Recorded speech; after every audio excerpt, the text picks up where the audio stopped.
मला तरी अजून कुठे असं कानावर आले नाही की त्यांनी कसले विचार केलेला आहे. हे विचार मीडियामध्ये चर्चेला आहे. एखाद्या नेत्यांच्या संदर्भात हे भाष्य करणंही चुकीचं आहे. योग्य आणि त्या संदर्भातली भूमिका येऊ द्या, मग आम्ही त्या संदर्भात आमची भूमिका मांडू. दिल्लीशी चर्चा झालेली आहे काही नेत्यांशी, असं मला माहिती मिळाली. पवार साहेबांशी चर्चा त्यांच्याकडून, पवार मोठे नेते आहेत, पवार हे वयस्कर आणि सिनियर नेते आहेत, त्यांच्याकडून कसा काही संकेत आला तर आम्ही जाऊ भेटायला. या बातमीचे प्रायोजक चाटला पैठणीचा आषाढन सेल 50% डिस्काउंट. चाटला पैठणी सेंटर, चाटला चौक, सोलापूर. शरद पवारांच्या राष्ट्रवादीमध्ये चाचपणी सुरू आहे की एनडीए सोबत जायचं की नाही आणि तशा पद्धतीची जबाबदारी एका मोठ्या नेत्यावर त्यांनी सोपवली असं कळतंय. बघू, आज चर्चा करण्याला अर्थ नाही, पण चर्चा सुरू आहे एवढं मात्र नक्की आहे. आता त्यांना कोणता रस्ता सोयीस्कर असतो, वैचारिक की सत्तेचा?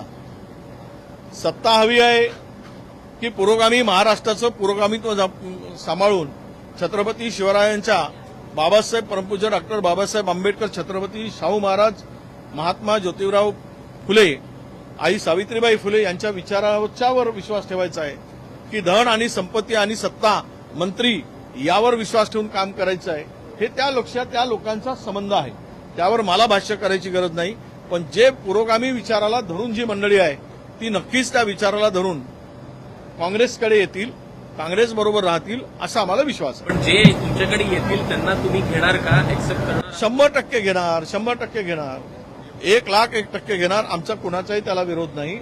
आमच्या पक्षवाढीसाठी जो कोणी नवीन येत असतील तर त्यांना सोबत घेऊन पुढे जायचा आमचा नक्की विचार. जे आहे ते आता तुमच्या पुढे आहे. आम्ही लढतो जेवढे आहे तेवढे. ठीक आहे, बदलत असते परिस्थिती. भारतीय जनता पक्ष सुद्धा 2 वरून 300 वर गेली खासदारांच्या. इथे काय होतं, महाराष्ट्रात 2-4 ओबीसी चेहरे होते. महाराष्ट्रात सुद्धा काय होतं, पण आलेत ते सत्तेत. त्यामुळे असं नाही की कमी आहे की जास्त आहे. पण जे आता आमच्या बरोबर येतील त्यांना आमची घ्यायची तयारी आहे, एवढंच आमचं मत आहे. आणि मजबूती नक्की पक्षाला मिळेल जर नवीन लोक येतात, जोडतात आणि विचाराची माणसं येतात, लढणारी चांगली माणसं येतात, त्यावेळेस त्याचा पक्षाला फायदा होतोच. शरद पवारांनी आता एनडीएमध्ये जाण्याचा विचार करावा, हा विरोधाभास वाटत नाही. मला तरी अजून कुठे असं कानावर आले नाही की त्यांनी कसले विचार केलेला आहे. हे विचार मीडियामध्ये चर्चेला आहे. त्यांच्याकडून अधिकृत कुठे असा विचार आलेला आहे? त्यामुळे एखाद्या नेत्यांच्या संदर्भात हे भाष्य करणंही चुकीचं आहे. योग्य आणि त्या संदर्भातली भूमिका येऊ द्या, मग आम्ही त्या संदर्भात आमची भूमिका मांडू. काही तुमचं चर्चा झाली आहे त्यांच्यासोबत किंवा ते दिल्लीशी चर्चा झालेली आहे काही नेत्यांशी, असं मला माहिती मिळाली. नाही, पण शरद पवार यांच्याशी तुम्ही चर्चा करणार आहात का? नाही, पवार साहेबांशी चर्चा त्यांच्याकडून, पवार मोठे नेते आहेत, पवार हे वयस्कर आणि सिनियर नेते आहेत, त्यांच्याकडून कसा काही संकेत आला तर आम्ही जाऊ भेटायला. त्यांच्या पक्षातले जर वरिष्ठ नेते चर्चा करत असतील तर शरद पवारांच्या संमतीशिवाय चर्चा करणार असतील? नाही, त्यांनी कुणाच्या संमतीशिवाय चर्चा करण्यापेक्षा आमच्याकडे, आम्हाला जर चर्चा करायची असेल तर पवार साहेबांच्याकडून किंवा त्यांच्या कुठल्या नेत्याकडून तसा काही निरोप आला तर आम्ही भेटायला जाऊ, आम्ही विनंती करू काँग्रेसमध्ये येण्यासाठी. तो आमच्या, आणि ते विचार आम्ही हायकमांडला सांगू.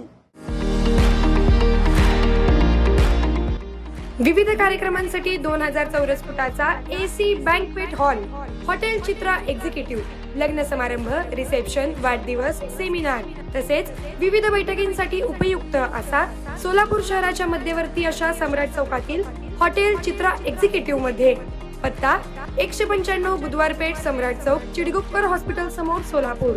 संपर्क 8956 03 31 00 आणि 8956 03 31 01.